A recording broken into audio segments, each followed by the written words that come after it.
صلی اللہ علیہ وآلہ وسلم نے فرمایا، الدعاء مخ العبادہ، دعا عبادت کا مغز ہے، عبادت کا نچوڑ ہے، عبادت کی کریم ہے۔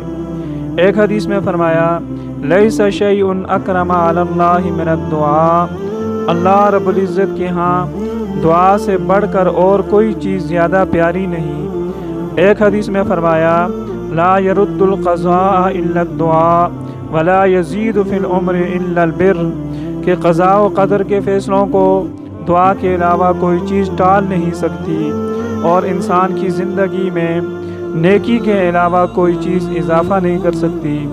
ایک حدیث میں فرمایا، ان الدعاء ينفع مما نزل ومما لم ينزل، دعا ان مصائب میں بھی کام آتی ہے جو نازل ہو چکے، ان مصائب میں بھی کام آتی ہے جو ابھی نازل نہیں ہوئے۔